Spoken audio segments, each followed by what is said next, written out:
Southern Fried Pop Culture. I am one of your hosts, Mandi Kaye.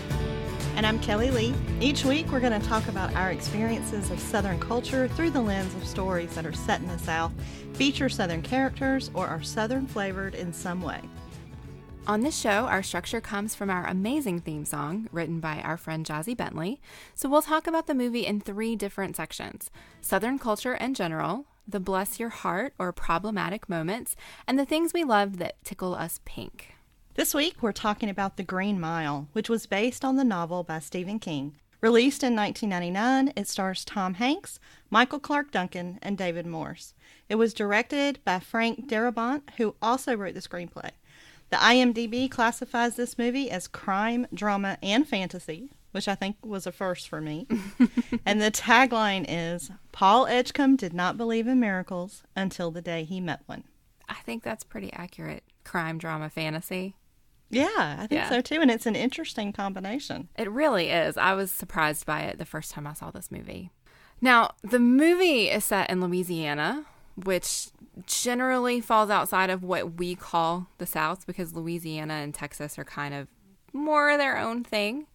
But the book actually never specified a location. The book was just set in the Deep South. And so that's why I felt comfortable leaving this one on the list for us to talk about, even though the movie was very, very clearly heavily Cajun in many aspects.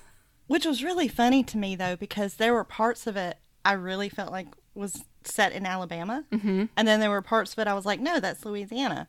And then I was like, no, wait, that's Alabama. So I felt comfortable talking about it on Southern Fried Pop Culture. Yeah, I feel like the family of the little girls and that whole scenario, like the pitchfork mob looking for the little girls, like that was straight up Alabama. Yes, that's what I thought too. But then you get Dell, who's very clearly Cajun. And for some reason, I just thought they had put Dell in a Alabama jail. Oh, yeah, okay. So much of this movie, I kept thinking, I thought they were like traveling to Louisiana for different parts, but I was like, this jail feels like it's in Alabama. Yeah. So I have no idea as to the clarity of the setting. Yeah, I don't think I would know it was Louisiana if they didn't specify, like, in the movie that it was Louisiana. And I'm not sure they did. I looked it up. I looked up what is the setting of the Green Mile. Because I was having a hard time nailing down the accent work, particularly Tom Hanks and David Morse. Their accents, a lot of it, there was Southern, there was a hint, like a tiny, tiny hint of like Louisiana, but then they kept doing this like 40 crime hijinks comedy accent. Yeah. And I didn't really know what to make of that, because I've never actually heard somebody in real life say joiks instead of jerks. Yeah, there was a lot of that. But I got the sense, and maybe I was wrong about this, I got the sense that this was like Great Depression era. Like, and so there were a lot of migrant people and a lot of people moving around, and going different places or going where jobs were. And so it just kind of felt like, well, this is where they had maybe landed because this is where they could find work. And the same would have been true for a lot of the people who ended up in the jail, like passing through and getting arrested or whatever. But it felt like there was a lot of movement in that time. Right. And so maybe it wasn't so much this tight-knit community of people. But I don't know. Like, that was just sort of my sense from watching it. I didn't do a whole lot of research, and I'm torn between really, really wanting to read the book, because I had not read the book before I watched this. I haven't read it either. And not wanting to read the book. Right. Because if it leaves me feeling the way this movie left me feeling, then I'm not reading it. But I am curious. Like I said, I haven't read the book, but I saw some differences when I was reading about the movie today. And apparently Paul did not experience the supernatural vision of what happened. He did an independent investigation and came to figure out that John Coffey was innocent that way, which I think is really an interesting difference. Yeah, and what he should have done, as well as advocated for the man's release. But we'll get there. when I explode and bless hearts. Okay. All right. Well, let's start out with Southern culture. There wasn't a lot that was familiar to me in this movie other than like places being recognizably Alabama, even though they were supposed to be Louisiana. And there was moon pie. And there was moon pies. Yes. The moon pie made my notes. Yeah. So did you find anything that was particularly familiar and relevant to your cultural experience in the South? The only thing that I would say, I immediately empathized for all of the guards. We saw them, like everybody was sweating through this whole movie. Mm-hmm. And those uniforms that they had to wear were like so fancy, dressed up like military. I was like, these guys have got to be dying of heat. Like the palpable heat definitely felt real to me. And then Percy, who I hate and despise, had this line when they were chastising him about, being so cruel to the prisoners. He said, "So what? They aren't in cradle school." And I have not heard that expression in a very long time. But I do remember it from when I was little. So that would be what we call nursery school or preschool today. But I haven't heard that phrase in so long. But it did feel kind of authentic. And then I don't know if it would be necessarily limited to the South, but it was true of my experience growing up in the South. Paul, when he was trying to explain to Percy, certain reasons why you shouldn't be a total asshole when you're a prison guard, he said men under pressure can snap. That's why our job is to talk, not yell. And I remember being taught this because the men in my family worked very, very physically demanding jobs. And I grew up around a crew of men working that way all the time. And this lesson was kind of instilled in me that sometimes you want to take extra care or caution or kind of keep the drama down because men under pressure can snap. And so that did sort of feel like home in that sense. Okay. But other than that, I mean, with the time periods being so vastly different, there wasn't a whole lot, other than the moon pies. And it's not Southern at all, except I didn't know anything about this movie, except I knew it was written by Stephen King, and I did not know it was 3 damn hours long. I'm sorry. And so, no, it's okay. But so I had a friend over watching it with me, and she told me, she was like, this movie is 3 hours, right? And I was like, what? I said, there better be a ring and a hobbit in here for 3 hours. Sadly, there was no ring and no hobbit. There was no ring and no hobbit, but that was about it for me. So. Okay.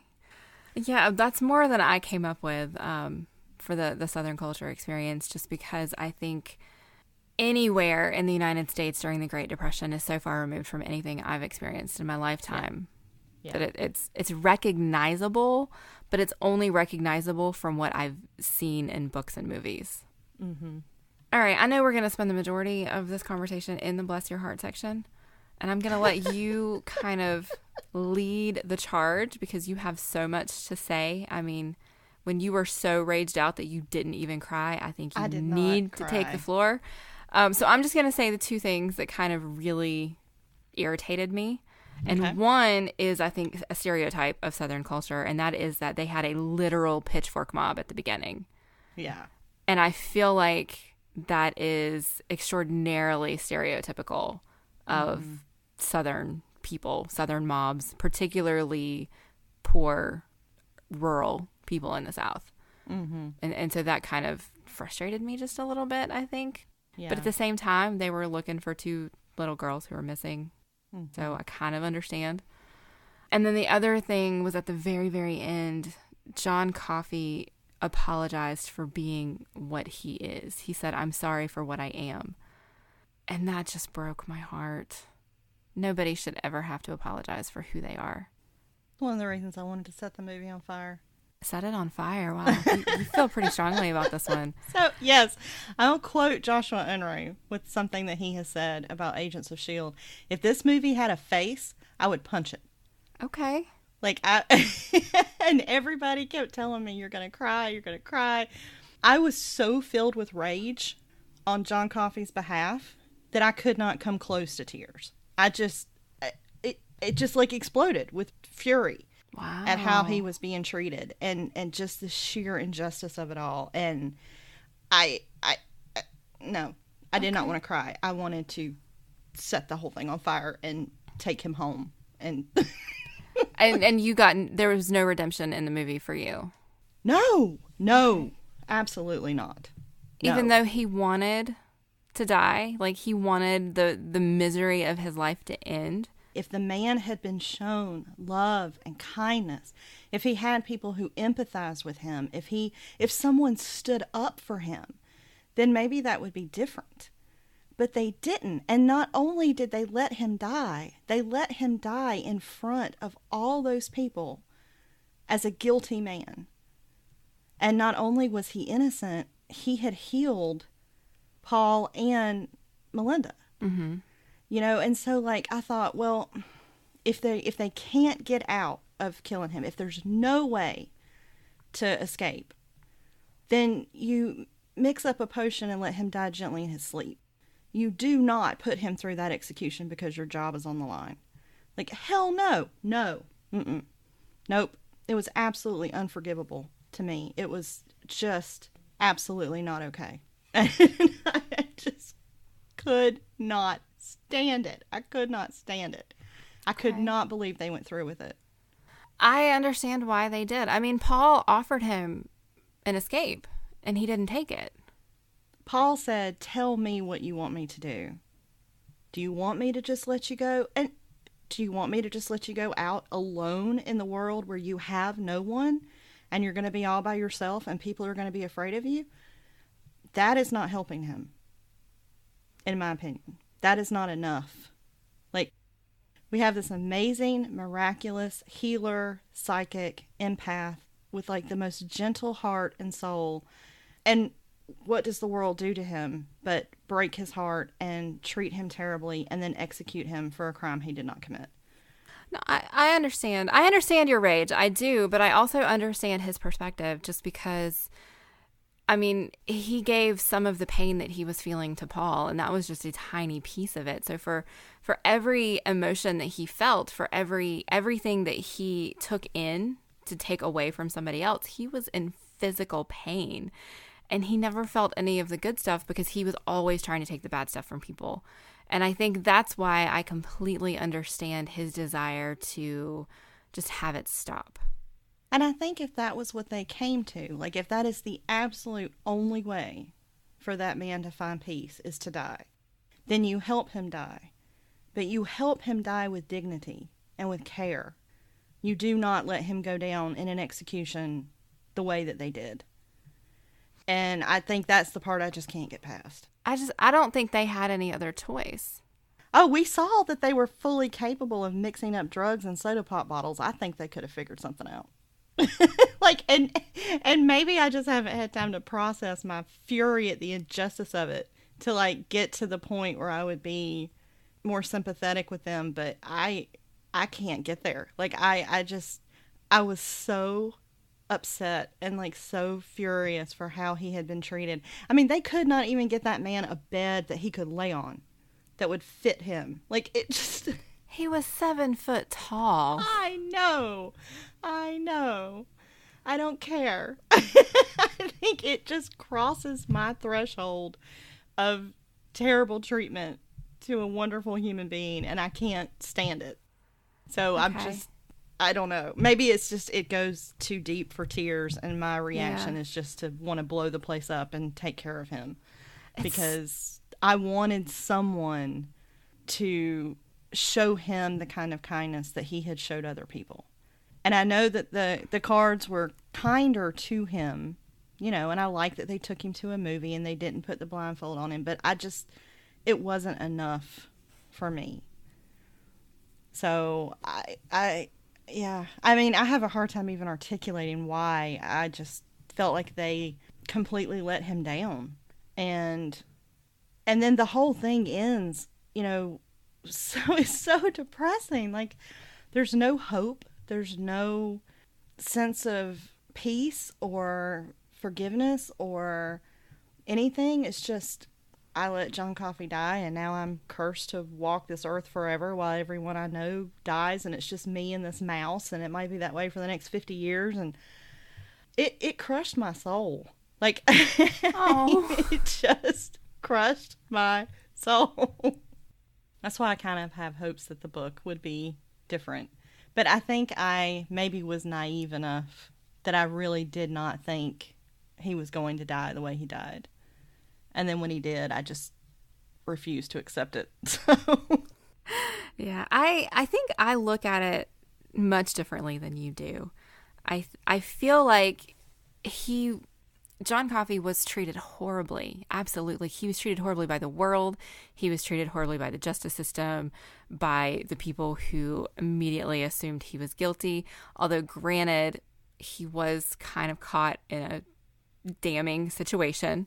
Mm-hmm. When you don't know what he can do, it absolutely looks like he killed those little girls. And so it's slightly understandable, the rage that some people had. But treating him the way they did because he was black, because he spoke slow, because he was so huge, like that part of his treatment, I thought, is absolutely as rage-inducing as the rage that you feel. Mm-hmm. But I feel like the treatment that he got once he got to the prison was compassionate and kind. And I guess it was also the fact they all knew damn well he was innocent. But none of them tried to clear his name. None of them tried to find out what actually happened to those little girls. And when he healed Melinda and they were discussing whether or not they should tell Hal that he was innocent, Paul's wife said, well, if there's nothing Hal can do about it, don't tell him. Don't put that burden on him. And I'm like, bullshit. This is an innocent man who just saved his wife's life. You need to tell Hal, and he needs to figure out what he can do. It just, that whole thing, like, oh, we're just going to throw up our hands because, gee, there's nothing we can do about this. It just was not enough. It was not enough. I need the lawyer from The Time to Kill that we're going to watch next to come into the Green Mile and fix this, is what I need. Okay. All right. But I'm being very unreasonable about it. Like, I realize my emotional reaction to this movie is unreasonable. When did you watch it? How long has it been? It's been a couple days? 2 days? Yeah, 2 days. Okay. Still pretty fresh. Yeah. The wound has not scarred over. And nobody adequately prepared you for it. I had no idea what I was getting into, except that everyone said I was going to cry. And then you didn't. And then I didn't. So maybe there's just something incredibly wrong with me. That's also a possibility. No, I don't think there's anything wrong with you. I think that we all relate to and respond to things in our own ways. But, I mean, my friend Gina was cracking up because I was literally yelling at my television when this movie went on. So angry and disappointed and just, it was bad. It was bad. So let's talk about the thing that you and I absolutely 100% agree on as being the worst thing in this movie. Is his name Percy? Oh my God, yes, his name is Percy. Oh my God. I am not sure if I've ever hated a character this much. Ever. Yeah, it's tough to come up with somebody worse.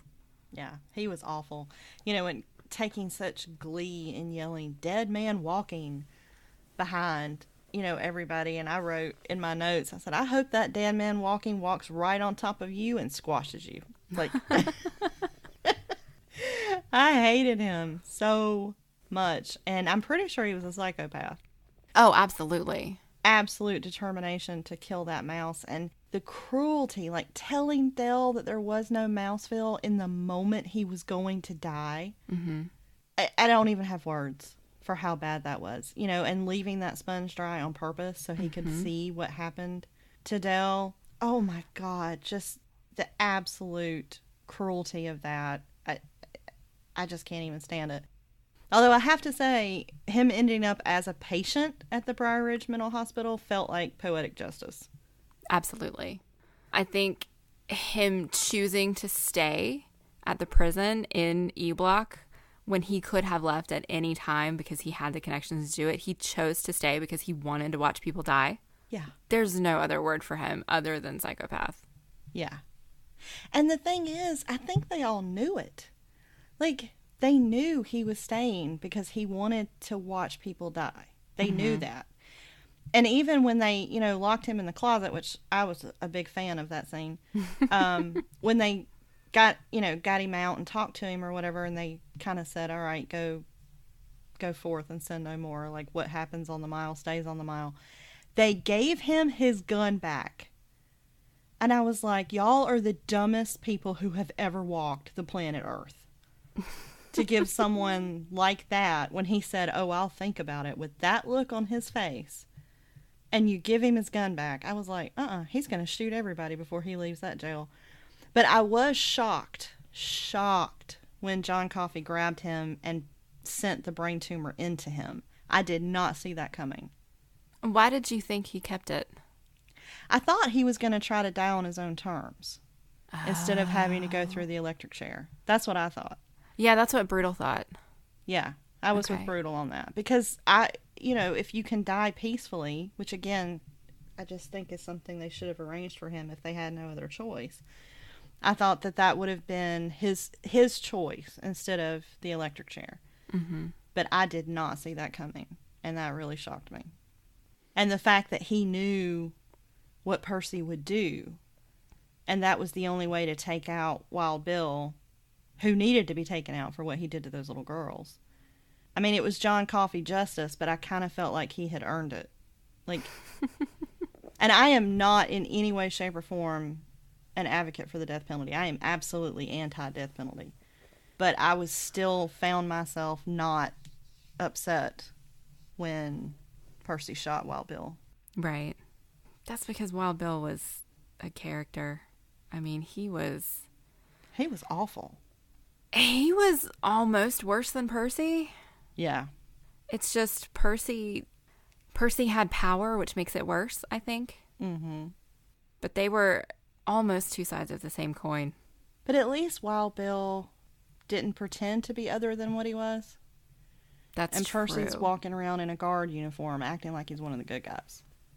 Yeah, that's true. And he intentionally, helped make the mouse comfortable. Like, we should get a box and put batting in it when he knew he was planning on killing him. Right. Exactly. But having them take each other out, I would have kind of been okay with them locking them in a cell together and just seeing who could last the longest. I think this movie brings out all of my worst dark things, Mandy. I mean, wow, Rage Kelly on alert here. I'm telling you, and how brutally he raped and killed those little girls. My empathy is just gone. It's just gone. And seeing Percy get away with everything he got away with people looking at him knowing what he is.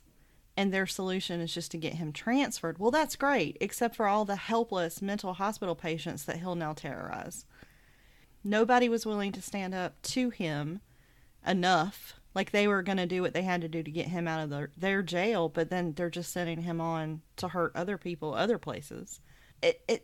Yeah, I don't know. I think we were supposed to see the good guy guards as, good guys. And I saw them as, nice guys who refuse to do the hard thing.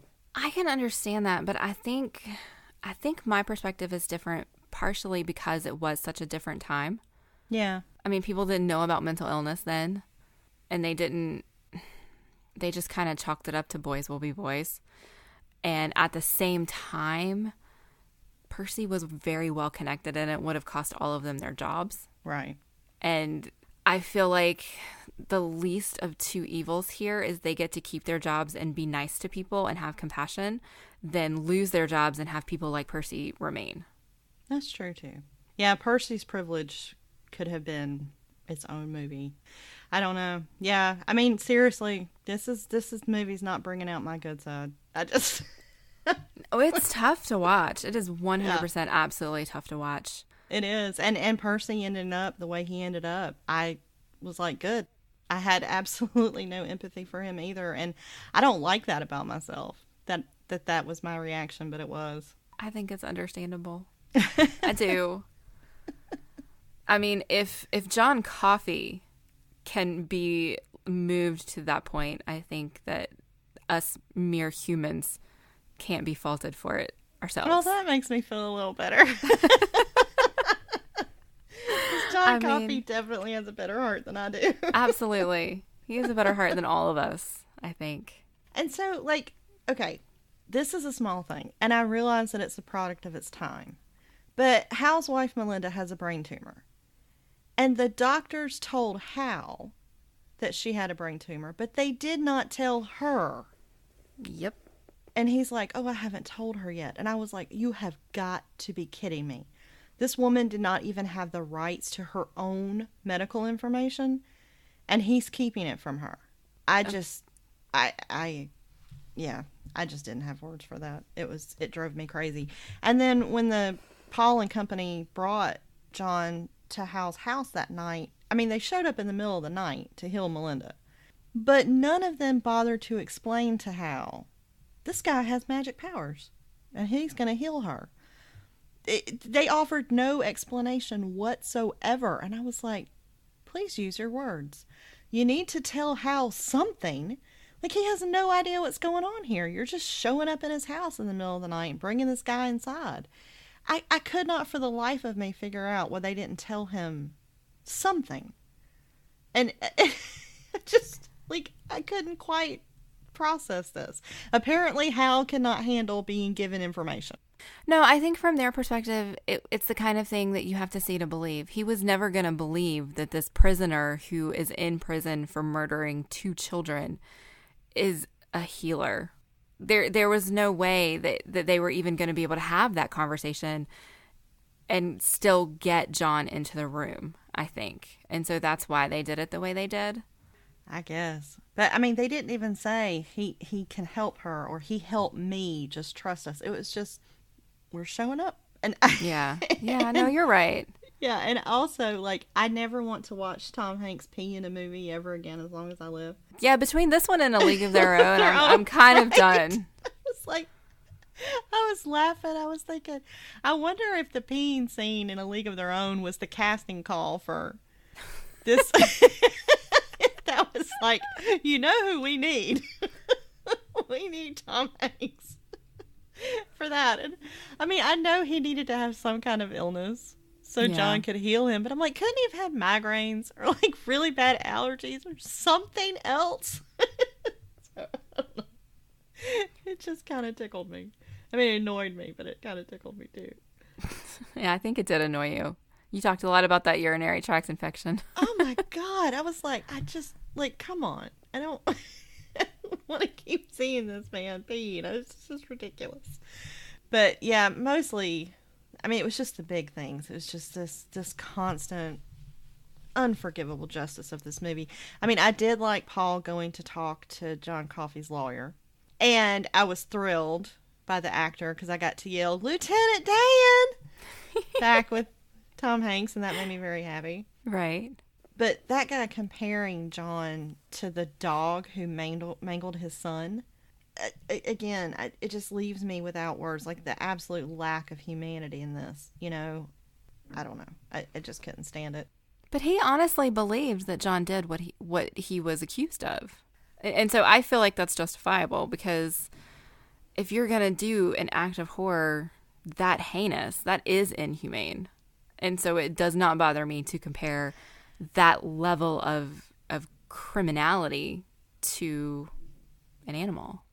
Maybe that makes me a terrible person. No, I don't think. Believe me, I think all of the personality flaws in this conversation belong to me and not you. Oh, hush. But I'm like, how could you have a conversation with John Coffey and believe he's capable of this? Like, the minute he walked into that prison, I'm like, well, this guy didn't do, I don't care what it was, he didn't do it. Like, yeah. I don't, and maybe that's just naivete on my part, but I don't know. And when Paul was talking to John about, you know, what do you want me to do? He said, what will I say on the day of my judgment when I face God and he asked me why I killed one of his true miracles? It was all about him. Like, how am I going to deal with this guilt? How do I handle this? And I felt like John saying, you know, I'm too tired of all this pain and there's too much of it, was him comforting Paul. Like, I don't know that John Coffey would ever even ask for what he really wanted, or that he would even envision anything better than, oh, I get to see an open night sky or I get to watch a movie. Like the kind of kindness and compassion and help that might have made a difference for him. I don't know that he even would have known how to ask for that. And so it felt to me like he was easing Paul's conscience because he knew that, Paul really didn't have any other choice or wasn't really capable of making any other choice. Mm-hmm. And it just felt to me like Paul was putting the responsibility of the whole thing on Coffee and worried about his own guilt and action more than the ending of this man's life. And there was just something about that really bothered me. That's so interesting that we see this so very differently. Well, maybe I'll watch it again later and I'll re-listen to this episode and be like, oh, Kelly, you were so wrong. But this is my hot take. Yeah, no, it's 100% absolutely valid. I see it differently. And I don't know if it's because I've seen this probably 4 or 5 times now. Mm-hmm. But for me, I see Paul trying to give John a choice. But it's because throughout the whole movie, and this is one of the things that I have in the section, my Tickled Pink section, I hate that it's called the Tickled Pink section for this movie. No, I know. Because nothing in this movie tickles me pink. No. But the level of compassion that all of the guards except for Percy showed for all of the men who were on death row was astounding to me. It's not something that you expect, and you could see it in little things like letting Del keep the mouse, or letting Del go do his mouse show while they were rehearsing the executions. Rehearsing the executions in itself is an act of compassion because they want to make sure they get it right so that they don't cause unnecessary distress and pain.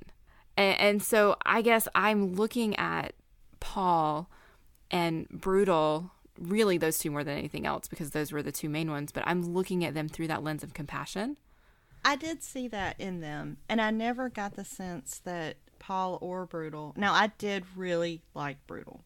I have a lot more Tickled Pink for Brutal than I had for Paul. Okay. I never got the sense that they were there because they wanted to be there. Like, I'm going to go be this prison guard and take out my shit on these guys. I never got that sense from them at all. I got the sense that jobs were really hard to come by, and these were jobs that they could do. Mm-hmm. And I do think that they treated the prisoners with respect and dignity as much as they could.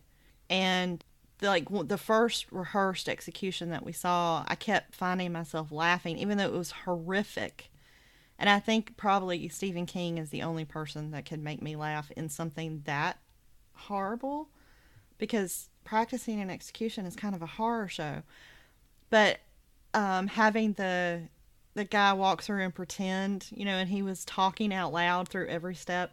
Mm-hmm. And that pretend prayer that he did, I did laugh. Like, it was twisted and dark, but God, it was funny. Yeah, I think having Harry Dean Stanton play that part was the absolute right call. Yes, absolutely. And I really did love them for setting up the pretend mouse show for Del during his practice round. Yeah. So he didn't have to see that, and it gave him a moment of happiness. And so I did think that was good. But when they came for John, I still felt like John was comforting them. He was like, it's all right, fellas. This is the hard part. And he was, maybe because he's such an empath, he can't help it. Right. I mean, what else would you expect him to do? That is who he is. I know. I would do the same thing. Well, you're nicer than me. I guess I just want someone to do that for him. And we got some of that from them. Like when he walked into the execution and everyone's, the crowd is there, and John Coffey says, everyone in this room hates me. I can feel it. I did like Brutal saying, well, feel what we feel for you instead. Mm-hmm. And giving him that peace and letting him know that they really cared about him. I did think that was a good moment. I just don't think I can ever forgive them for letting him die that way. Like, if they had to let him die, I think it would have been one thing. But letting him die in a room filled with people who hate him and think horrible things of him, knowing that he could feel those emotions targeted at him, is never going to be okay with me. I think that might be the crux of what bothers me so much.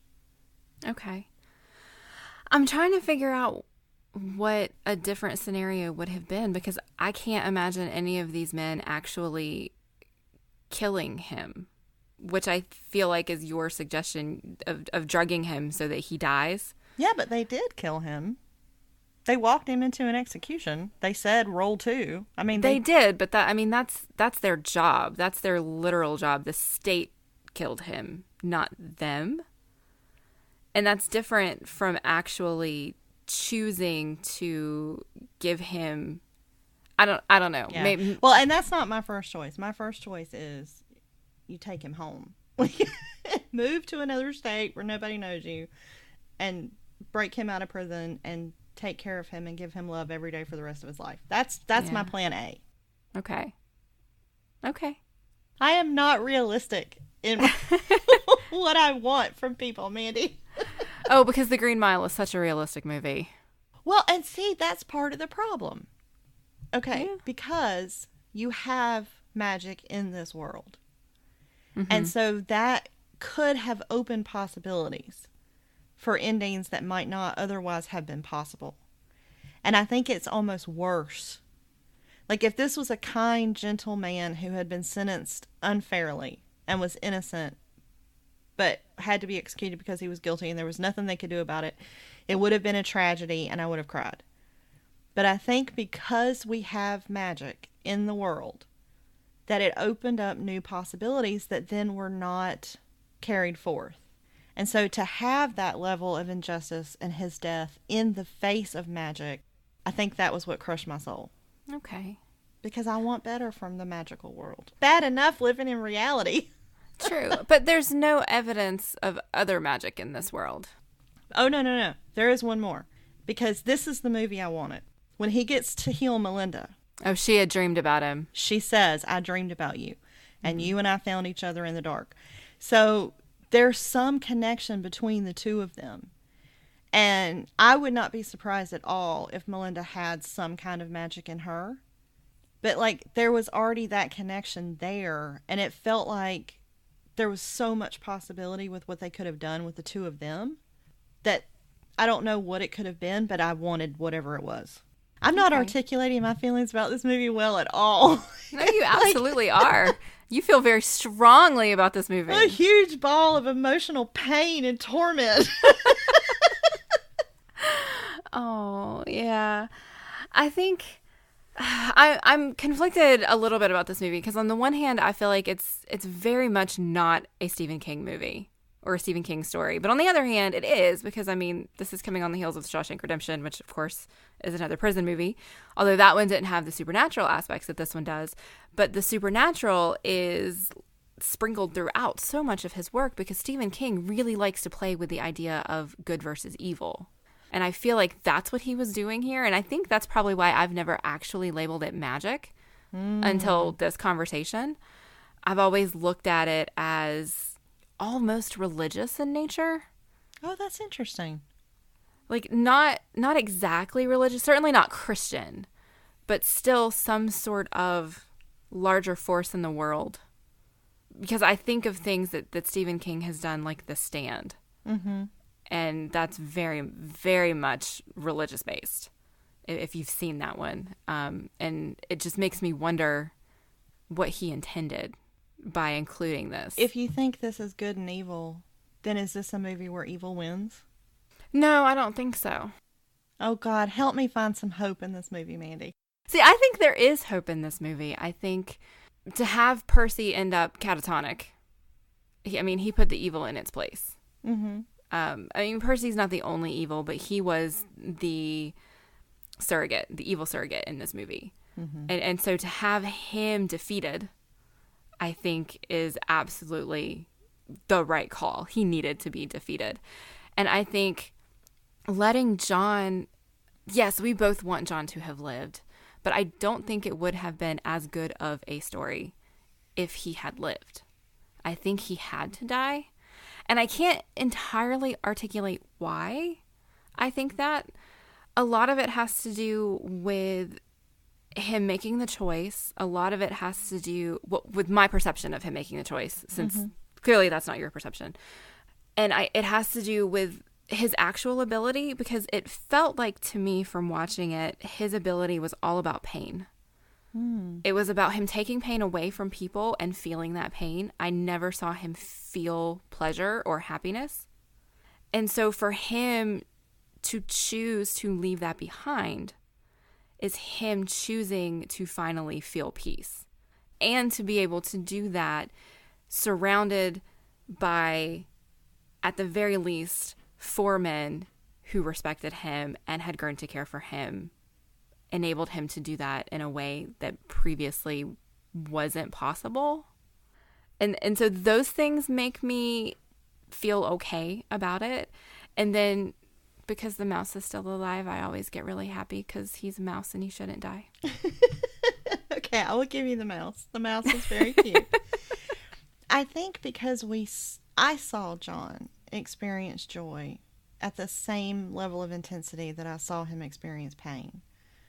You know, when he was under the stars and he was talking about the constellations, when he picked up that pile of leaves and smelled them, the man was made of joy in those moments.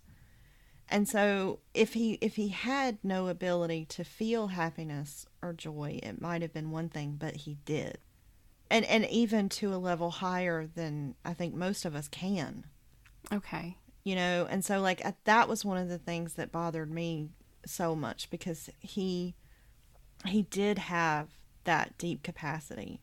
You know, and even when he asked for the Flicker movie, you know, and they let him watch.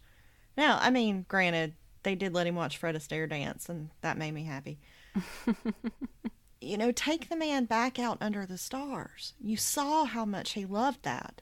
Yeah. You know, give him one more night out there. And they didn't, I don't know. It just felt to me like they did just enough to appease their conscience, threw up their hands and said, well, there's nothing else we can do about it. We'll be kind to him as we walk him down the mile. And it's just not enough for me. So, okay, well then here's a question for you. Do you think the movie wanted us to feel like it was more than that? Was the movie trying to tell us that compassion and kindness and justice was being had? Or do you think the movie was showing us a story of injustice? I think the movie was showing us people being compassionate in a world that is unjust. Okay. But I think the overall thesis statement of this movie is injustice will prevail and there is no hope. Like, that's how I felt. Like, when I say it crushed my soul, I am not kidding. Okay. So I'm so sorry that this movie made you so sad. I think it was brilliantly acted. Yes. I think every actor in this movie was amazing. Yes. Obviously, it was intriguing. It was intelligent as it could be. You know, it was a very smart movie. It asked very interesting questions. Mm-hmm. I like the philosophical space that it put me in. And like until we got to the end, I was all in. Like, I was all about it. I just did not believe for 1 second that they were actually going to execute this man. And then when they did, I pretty much lost faith in all of humanity. Okay. Completely understandable. Yeah. Until that point, I thought it was great. I mean, I didn't notice 3 hours had gone by because I was definitely sucked into the story. So, yeah. I mean, I will say as a quality rating on a movie, yes, it is a high quality movie. It's just crushed everything that I wanted to see. And maybe I just can't handle unjust tragic movies, which is definitely possible. So how did you feel when you learned that Paul was 108 years old and the mouse was still alive? I kind of had conflicted feelings about it because it did feel like Paul was being punished. And I don't want the world to work that way either. But then the magic question kept coming back to me, because if John had passed that long extension of life with the little tiny bit of himself that he had shared with them, how did John not come back to life himself? Like, how was the electric chair enough to really kill him if he had that much in him? If they had electrocuted him, that would have been bad enough. But I kept waiting for him to wake back up. Like, and then go and get to be free, because everyone would have thought he was dead. I could have lived with that. Oh. Like, I'm telling you, when the credits rolled, I was like, wait, you mean John Coffey's really, really dead? Like, Oh, this really I did just, break your heart. it really did. I think that's why I can't cry about it, because it was too, like, I refused to believe it. So I was just like, no, you gotta be kidding me. What? Yeah, I don't think he could bring himself back to life because his power lied in his ability to feel other people. I mean, that's what an empath is. And so he had to take the bad things from other people into himself. And I don't think he could take the bad stuff into him that was already in him. And I guess, well, we had introduced the idea of him passing some of it to Paul, right? And so when Paul goes in to see John, you know, he's dead, and he puts the St. Christopher medal back on him.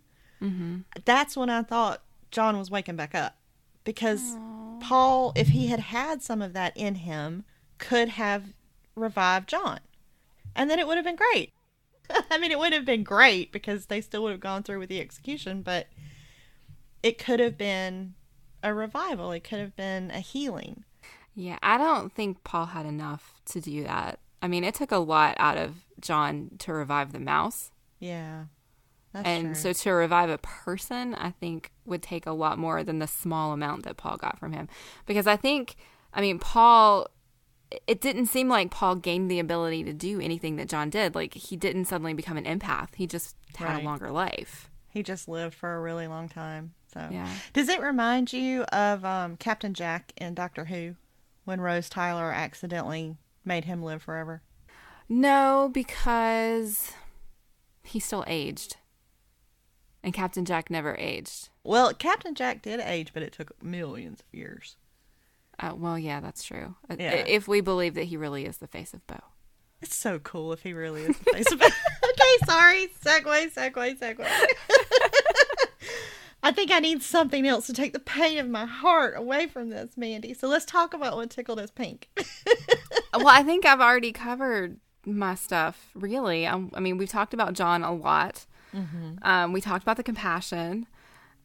We've talked about John's delight at seeing the stars. We've talked about the acting being spectacular. I mean, Tom Hanks is phenomenal. Oh, yeah. I mean, they all are, yeah. but Tom Hanks and Michael Clarke Duncan, I fell nailed completely in love with Michael Clarke Duncan. Yeah. Totally. Yeah, they were fantastic. So, yeah, I think those are the highlights for me, primarily the compassion. Mm-hmm. But that's... And maybe that's just a result of me having seen it so many times, and that's what I need to get through this movie, is to hang on to something that I see as positive and hopeful and optimistic. Otherwise, it's just going to suck my soul every single time. Mm-hmm. And so it is that compassion that I hold on to, and it does give me some small sense of faith in humanity. Well, that's good. Not everybody is a Percy or a Bill. That's true. And they were both awful. I guess I love John so much. I have just a soft spot in my heart always for the gentle giant character. Mm-hmm. And he was the best of that I have ever seen. You know, him asking, can you leave the light on at bedtime? When he asked that question, I was ready to bring him home.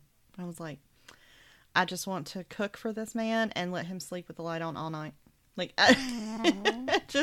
And I did like when he kept saying, I tried to take it back, but I couldn't. I liked later that we understood his wording. You know, mm-hmm. like Percy killed that mouse, I took it back. So you understood what he was trying to say about why he was holding those little girls. Mm-hmm. And so it was tragic and terrible, but at least you could truly understand what he meant. Right. And what he was trying to express. And I liked when he said, you're a good man, Boss Howell. You too, Boss Edgecombe. I sure wish I met you guys somewhere else. Mm-hmm. That was such a great line. But I was also curious, like Melinda, why he had so many scars. I feel like there was so much of John's story we don't know. Yeah. And I wanted to know about that. But I did find some humor in the movie with Paul and Jan having their pretty great night 4 times, courtesy of John Coffey. Yeah. And I loved Paul bringing John the cornbread. And Coffee said, was your Mrs. pleased? And Paul said several times, and that was funny. Yep. And I really liked that Paul let John decide who he shared with and who he didn't. Mm-hmm. You know, he said, it's yours. Do with it as you want to. And, like, I really liked that. And I loved Brutal for making up the Mouseville fairy tale. Mm-hmm. That was so kind, and that was so sweet. And I really loved Brutal for going along with the plan. Because, you know, Paul had to believe. Like, John had healed Paul. Brutal saw him heal a mouse, but he hadn't experienced that.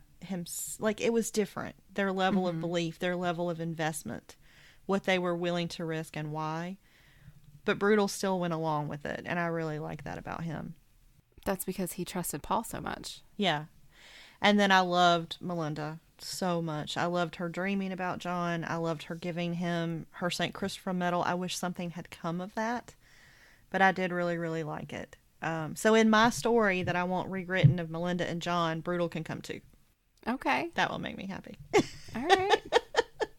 That would certainly be interesting. Yeah. So, did you have any other thoughts that don't fit into our buckets now that you've had to listen to me rant and like work out my emotional therapy on the show? I mean, again, it's mostly stuff we've talked about because I was kind of all over the place in this. Like, nothing fit into any one bucket. They all fit into all of them, really, is kind of how this worked. I liked how, I don't even remember what question Paul asked John, but John's answer was, I don't know things. I don't know most things, or something like that. Mm-hmm. And my first thought was, John doesn't know things, but he can feel things. Yeah. And so that's when I was able to actually verbalize that he's an empath, because I hadn't put that together before that sentence, before I kind of was able to see it through that lens. Mm-hmm. And I thought that was interesting. And then I read something today about John that I'm not sure if it's somebody's speculation or if it came out of the book, because I haven't read the book. But it was talking about how John lives in the moment, and the reason he doesn't know things is because as soon as they happen, as soon as he takes something in, he lets it go. And so he doesn't remember what he's been through or what he's done. And I thought that was interesting. That is an interesting idea. There are hints of that. It's obviously not explicit in the movie. I don't know if it is in the book or not, but I thought it was an interesting characterization. Yeah. Well, and him sort of being hinted at as some kind of angelic being. You know, when Paul went to talk to John's attorney, trying to find out about his past, and the attorney said it's like he fell from the sky, and no one knew anything about him before. So I think that they were, you know, kind of trying to maybe set that kind of idea up.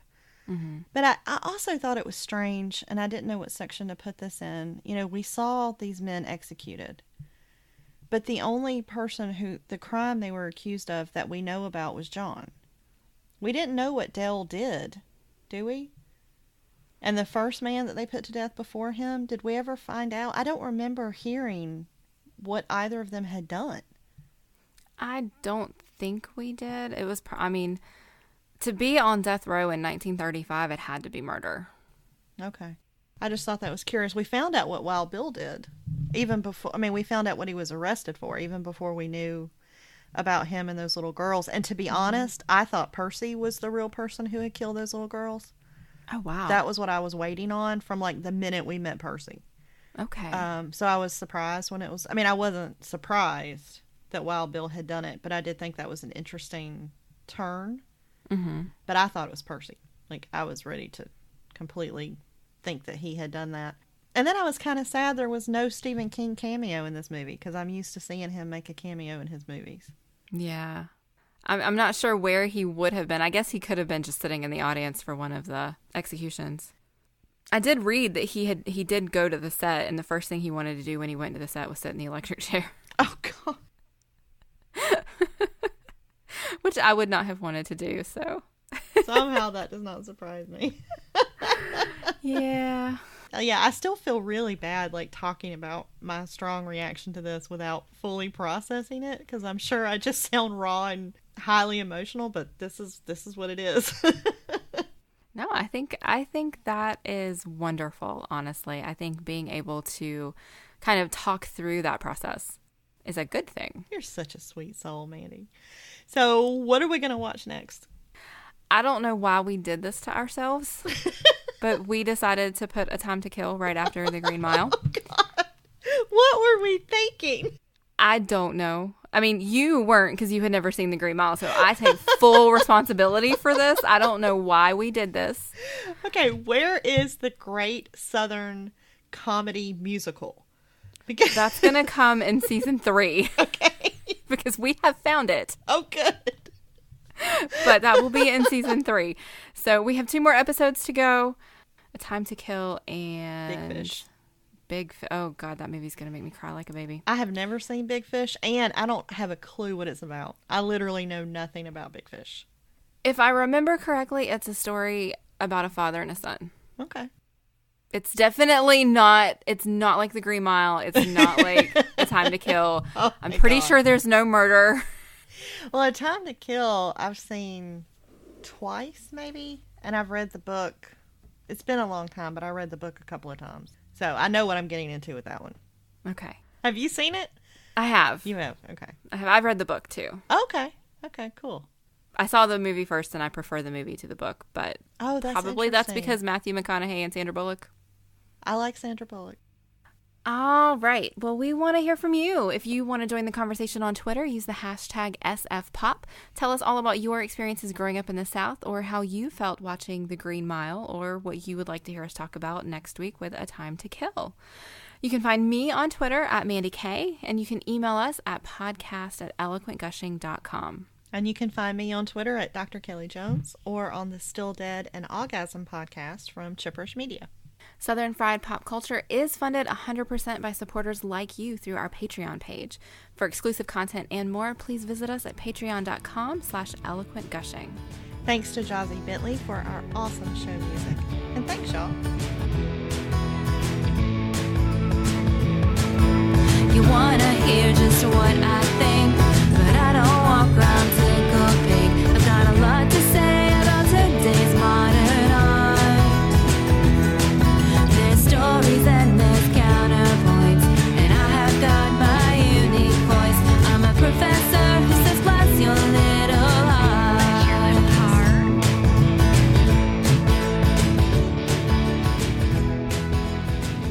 Southern Fried Pop Culture is an Eloquent Gushing production. For more information, please visit eloquentgushing.com or visit us on Twitter at eloquentgushing.